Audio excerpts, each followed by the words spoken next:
Okej. Ska se om vi kan få lite ljud här. Ja, kolla. Där kan jag. Här. Perfekt. Och här är jag också. Suveränt. Ja, men då så. Det här är en kortare livestream. Jag kommer bara vara live i typ en halvtimme. För att se jungfruuppskjutningen av ULA's Vulcan raket. Så ja, god morgon. Eller hur? Och sen har jag och om den här blir uppskjuten, det vill säga inte flyger på rätt tid, så kommer jag behöva avbryta, för klockan 9:30 har jag ett möte i jobbet. Men ja, vi kan nog göra så här att vi går över till den. Providing air conditioning to the payload and rocket, as well as a backup generator.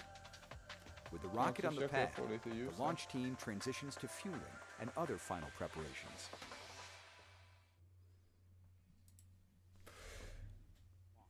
Maintain operational silence in the LCC.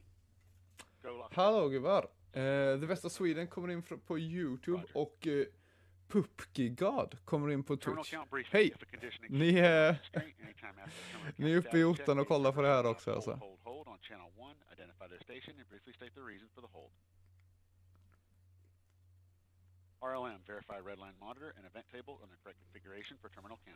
Så ja, den här raketen har man hört mycket om under många år. As we approach the terminal count pole, let's check in on today's weather. The Space Launch Delta 45 forecast for this morning's launch is looking good. The probability of violating launch constraints is 15%. Nice. Ground winds are 15 to 20 knots out of the north, and the temperature is 57 degrees Fahrenheit. The primary concern for launch is the thick cloud layers rule. Minus 11 minutes.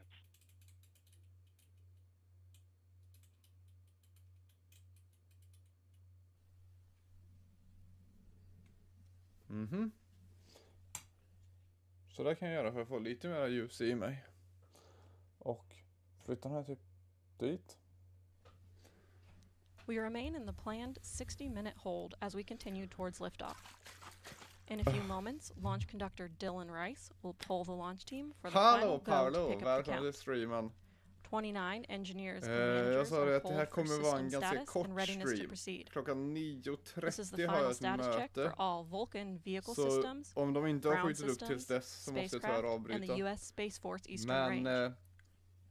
The vehicle system readiness poll includes electrical systems, hydraulics, pneumatics, propulsion systems, flight control, and propellants. Let's listen in as Dylan Rice performs the final polling. The status check. Minus 10 minutes.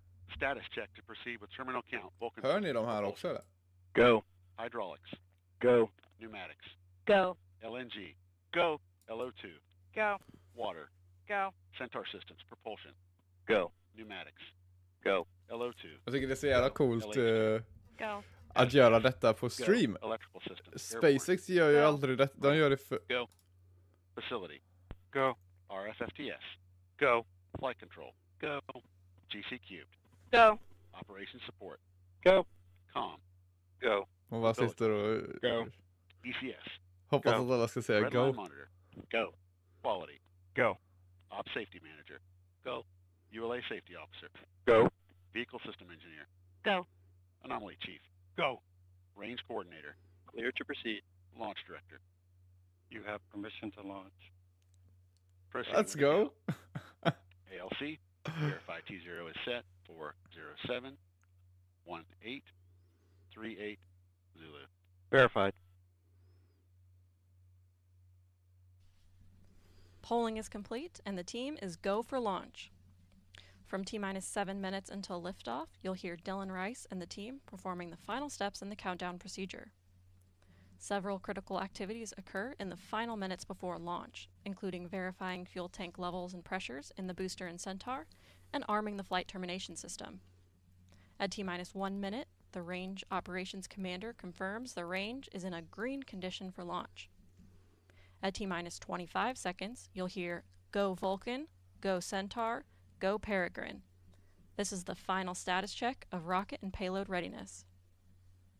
At T-minus 7 seconds, Rofi sparklers will ignite, followed a second later by initiation of the launch pad water deluge system. At T-minus 3 seconds, the main engines ignite. Then, after seeing Vulcan's first ever liftoff from Slick 41, you'll begin hearing flight commentator Rob Gannon providing launch vehicle ascent data. Okej, så vad som är lite intressant med den här raketen och nya raketer i allmänhet är ju Methalox. Bränslet som den här raketen använder är samma som SpaceX Starship använder. Och det är samma som This is Vulcan Mission Control New at Glenn T-minus 7 använder. minutes and holding. We anticipate releasing the hold in just a few moments. Metan och syre. Men jag satt och tänkte på det liksom så här, om man är en ung entreprenör idag. Så nu är timingen igång igen. Ja. Så nu är det 7 minuter kvar till uppskjutning. Men the countdown clock has resumed and we are go for launch at 2:18:38 a.m. Eastern. Om man ska starta ett företag idag så kan man nog starta ett metanproducentföretag. After liftoff, ULA's Vulcan rocket will head east from Space Launch Complex 41. Here's a look at today's ascent. För alltså så här, grön metan, det vill säga metan som är producerad med förnybara metoder, kommer nog vara ganska eftertraktat i uppskjutningsmarknaden. För just nu tror jag att man bara tar metan från typ jordkällor eller vad fan metan nu kommer ifrån. Men det går ju att framställa helt miljövänligt liksom, genom att ta koldioxid från luften och vatten från havet eller sjöar och lägga till lite förnybar el.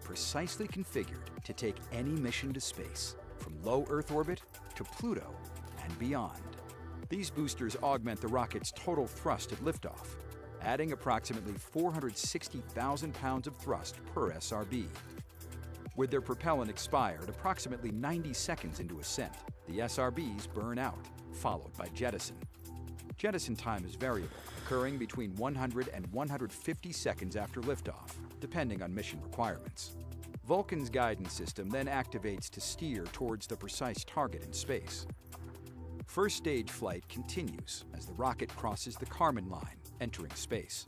With the majority of propellant expended as Vulcan fights against the force of gravity, the BE-4 engines shut down, and the booster stage separates. With the rocket now weighing less than 10% of what it did at liftoff, dual RL-10C engines on ULA's Centaur upper stage ignite. Spacecraft are encapsulated inside a 5.4-meter diameter payload fairing, which provides a protective environment during ascent. Following Centaur engine ignition, the payload fairing is jettisoned. With the first burn complete, the Centaur engine shuts down for a coast phase. Centaur flies a short, medium, or long coast, which is determined by launch day. Further into flight, Centaur ignites for a second burn, powering the vehicle into a translunar injection orbit. Following the second main engine cutoff, ULA Centaur places Astrobotic's Peregrine lunar lander into a highly elliptical orbit, more than 220,000 miles above Earth, where it will intercept the Moon. Following delivery of the Peregrine spacecraft, Centaur comes alive for a third and final burn to reach a heliocentric orbit around the Sun. Centaur completes the CERT-1 mission by carrying Celestis' Memorial spaceflight payload into deep space. Known as the Enterprise flight, this mission includes 234 flight capsules containing cremated remains, DNA samples, and messages of greetings from clients worldwide on an endless journey in interplanetary space beyond the Earth-Moon system to orbit the Sun forever.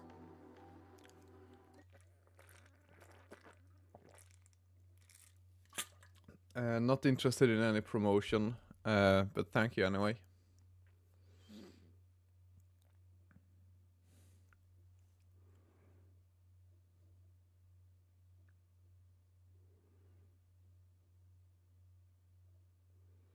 Okej, 3 minuter kvar. Så kommer också frågan så här, är detta en sån där raket som man förväntar sig klara sig upp eller som man förväntar sig sprängs? Jag tror att man kan förvänta sig att den här klarar sig. Det vore nog ett misslyckande om den inte tog sig upp i omloppsbanan, till skillnad från SpaceX som är lite mera vilda västern. Jag tror ULA är lite sådär mer seriösa, att de gärna designar raketen till att vara perfekt inför första försöket. Men kanske inte lika mycket så som NASA med SLS. NASA/Boeing, I guess. Så vi får se. Hoppas att den klarar sig.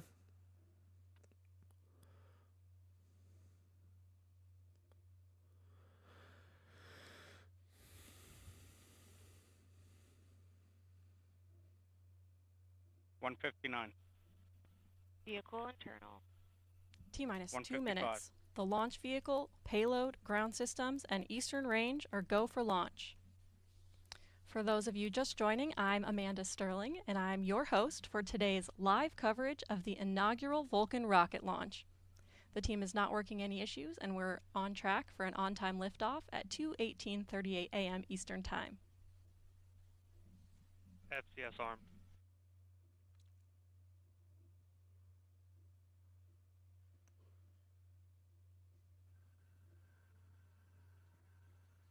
$120.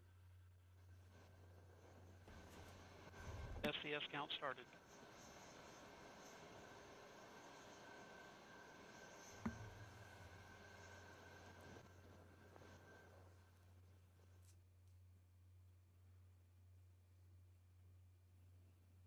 One minute.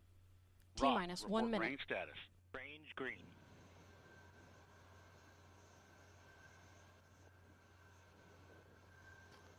Okej, det ser ut som att de kommer göra ett gediget försök alltså. Allting har varit 45. bra hittills. Vulcan tanks at step 3.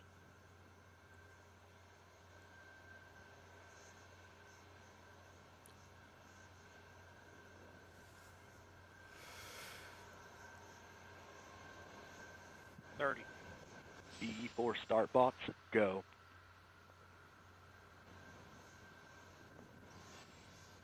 Det här är också första gången BE4-motorerna flyger på ett riktigt mission. 15. Kom igen, Jeff Bezos. T-minus 10, 9, 8, Och lycka 7, till, ULA. 6, 5, 4, 3. We have ignition.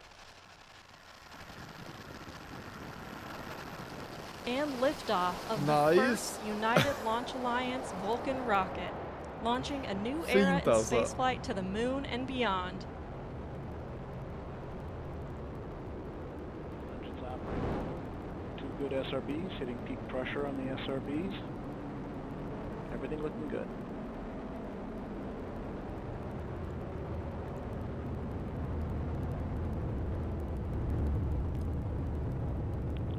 Got pitch and yaw programs in, coming into normal rates for that event. We have good hydraulic pressure on both engines. Good chamber pressure on both engines, everything looking good.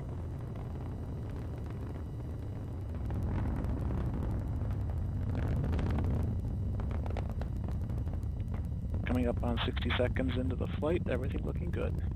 2 good engines, 2 good SRBs. Nice. Body rates look good, nice and smooth. Eller hur? And we've hit our first throttle point on the BE4s, everything looking good. And we have passed through Mach 1, we are now supersonic, coming up on max Q. That max dynamic pressure. Hur miljövänliga de än är så tycker jag fan att fumesen från SRBs är så jävla cool. Det ser så kraftfullt ut. Okej. Lycka till med separationen nu då. 15 seconds to SRB jet. BE4s continue to operate nominally. Seeing PU activity on the booster mains. And we have det såg snyggt ut. separation of both Nice. SRBs. Everything looking good. BE4s continue to operate normally. Coming up on 2 minutes into the mission.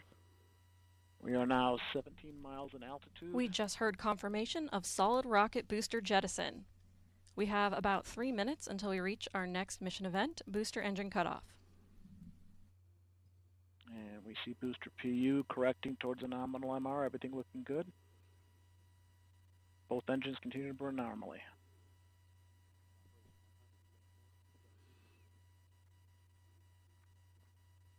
And we now weigh approximately half of our liftoff weight. Everything looking good.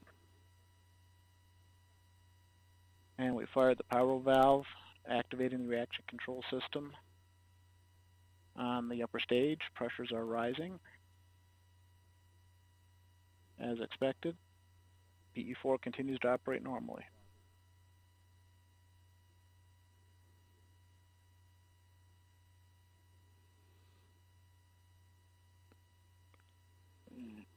Vehicles continue to fly down the center of the range track, everything looking good. 33 miles in altitude, 52 miles downrange, traveling at 4,000 miles per hour. Ja, den här kameran kämpar. Det är svårt att se vad som händer just nu. Men det är en ganska cool blå fume.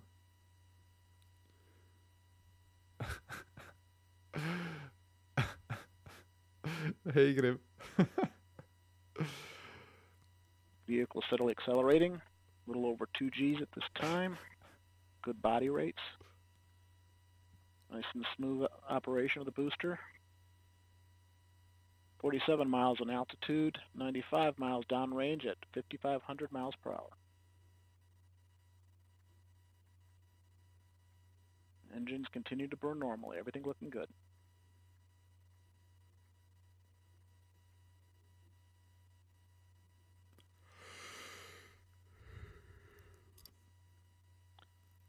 And the vehicle now weighs 1/4 of its liftoff weight as we pass through the Kármán line. Next mark event we're looking for is boost base Childan on the Centaur main engines. Det är inte mycket data de visar på skärmen, bara tiden. Men okej, Kármán line, där är de ungefär 100 kilometer upp. 10 mil. And we've begun boost phase chill. Housing temps are dropping as expected.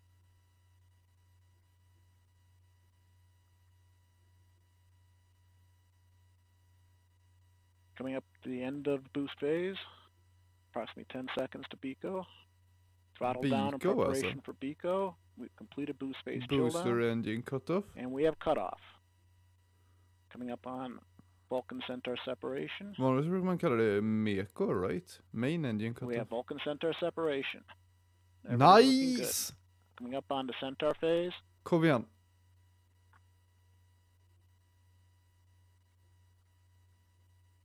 And experiencing a bit of data loss here. We've recovered the data.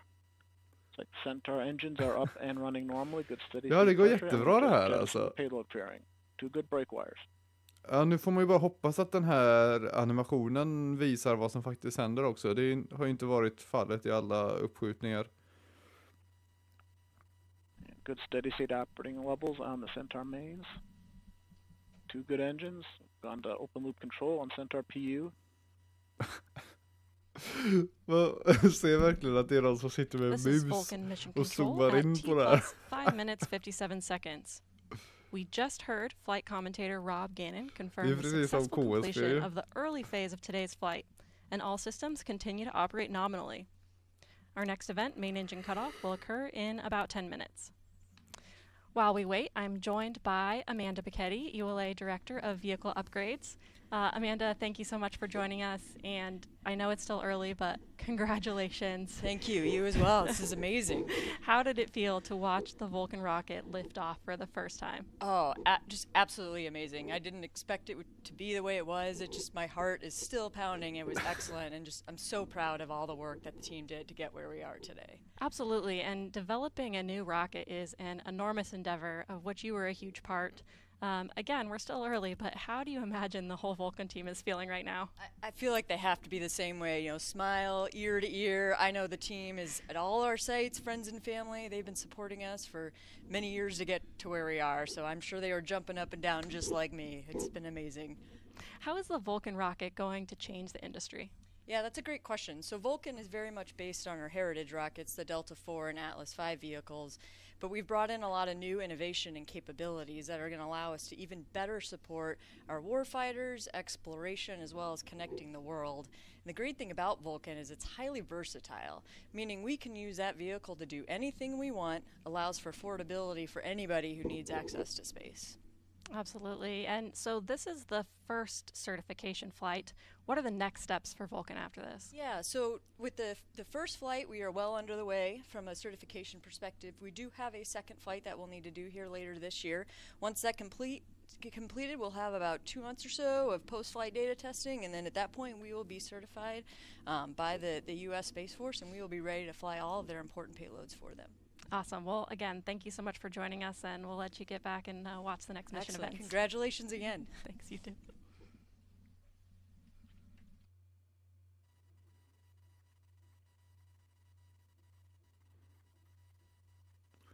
Ja, Coming up mycket on spännande. 500 seconds into the mission. Everything's looking good. Continuing to burn Centaur.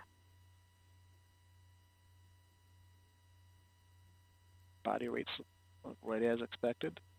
Steady acceleration, just under half a G. And we are now 235 miles in altitude, 836 miles downrange, traveling at 11,150 miles per hour.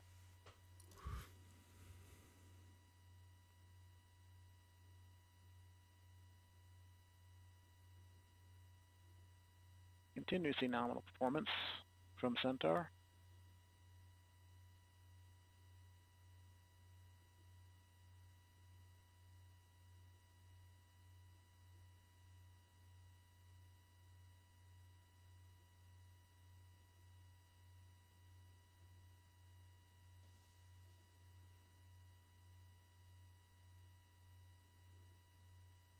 And approaching the halfway point of this first burn of Centaur, everything looks good.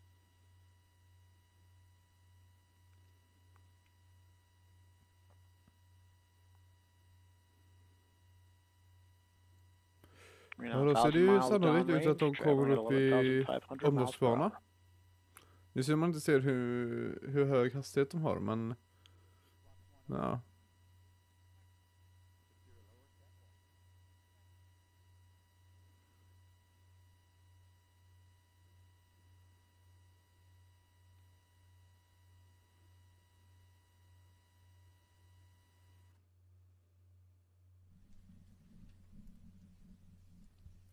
This is Vulcan Mission Control at T plus 10 minutes 7 seconds. Our next event, main engine cutoff, will occur in about 5 minutes. While we wait, I'm joined by Eric Monda, part of ULA's mission design team. Eric, thanks for joining us. Hi, Amanda. Thank you for having me. Of course. So we're still pretty early in this flight today, but can you tell us how the data's looking so far? Yeah, absolutely. So I just want to say that it was so exciting. I ran outside so I could watch this thing lift off, and that was so cool after so many years of development to watch this thing fly. That was fantastic. Absolutely, I bet. Yeah.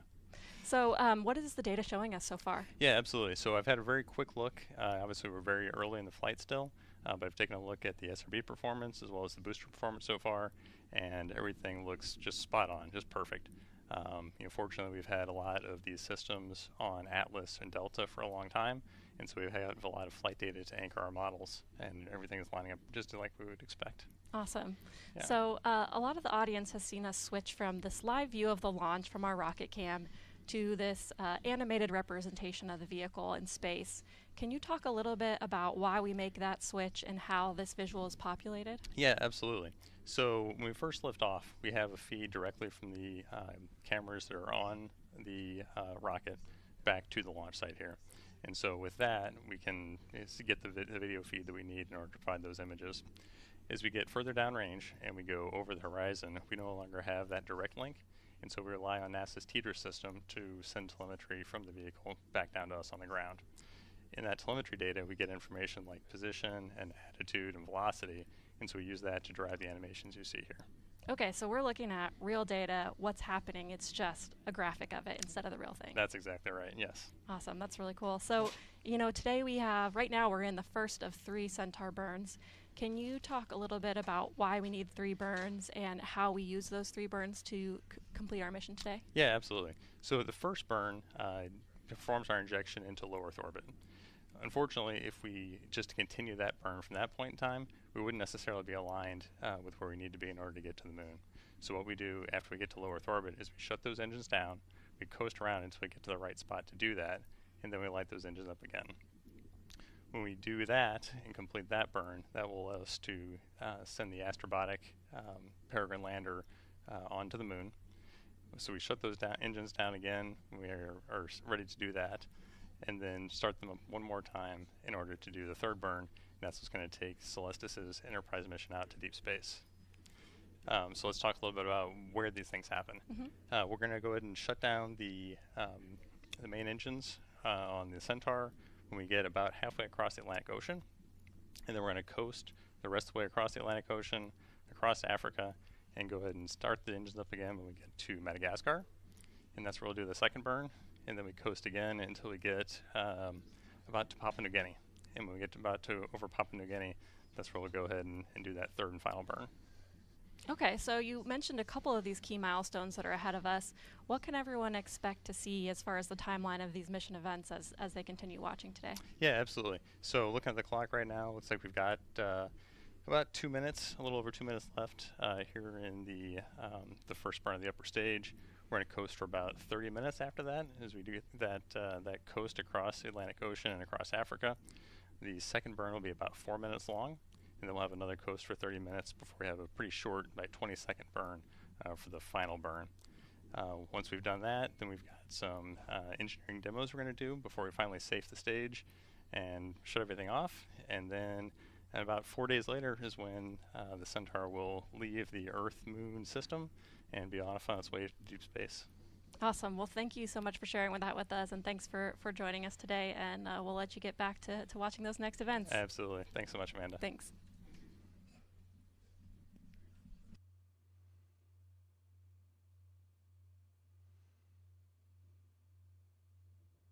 PU system is steadily making the correction down to a nominal MR.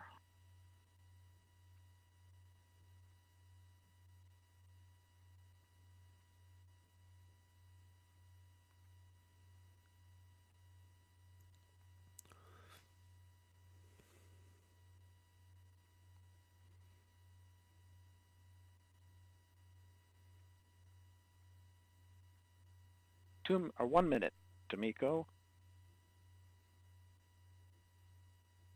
Both engines firing normally.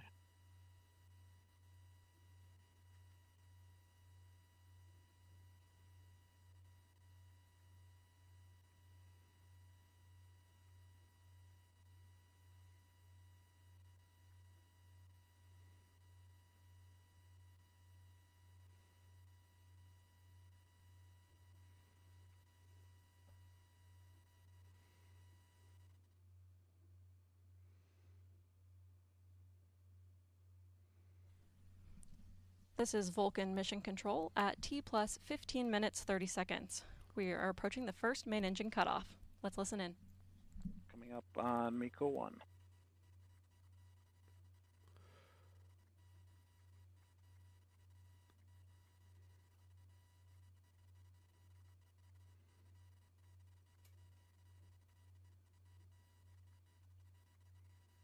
Okay. On to open loop control on MECO. We have cutoff. Both engines show normal shutdown signatures. De kan inte göra så. Oh my god. 15 sekunder senare än vad man trodde.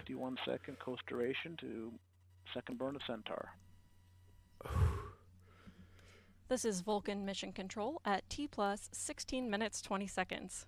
We just heard flight commentator Rob Gannon confirm successful cutoff of the first main engine, and all systems continue to operate nominally. Our next event, Main Engine Start 2, will occur in about 27 minutes. At this time, we'll pass the broadcast back to the NASA team to continue with mission coverage through the coast phase. We'll join you back in as we approach the separation of the Peregrine spacecraft. Over to you, Megan. Thank you, Amanda. Congratulations to you and the ULA team so far. If you're just joining us, welcome to the Space Coast of Florida, where we just witnessed the first launch of NASA's CLIPS initiative. It was a magnificent sight. Leaves me speechless, apparently. Just really lighting up the night sky and loud enough to set off a couple of car alarms nearby. CLIPS is short for Commercial Lunar Payload Services. It's a new model in which NASA contracts space on commercial missions to send science experiments to the moon ahead of us landing astronauts there. For today's launch, NASA selected Astrobotic to deliver its 5 lunar instruments. This is the first mission for its Peregrine spacecraft. Today was also the first launch of ULA's new Vulcan rocket. Again, congrats. It lifted off from Cape Canaveral Space Force Station's Launch Pad 41. Our broadcast here on NASA TV will continue through Peregrine acquisition of signal, which is expected to happen at the earliest around 3:17 a.m. Eastern Time. With me now is Sandra Connolly. She's the Deputy Associate Administrator of NASA's Science Mission Directorate. Good morning and thanks for being here, Sandra. Så jag kommer avbryta streamen ganska snart för ja, det är arbetsdag och så vidare. Så jag borde inte sitta här och streama hela detta uppdraget. Men vad coolt. Då är detta alltså ett riktigt uppdrag som ska till månen och sen vidare ut i omloppsbanan runt solen. Jag hade inte fattat det. Jag trodde att det här var liksom dummy payloads. Men det kan man ju följa vidare på NASAs stream om man vill det.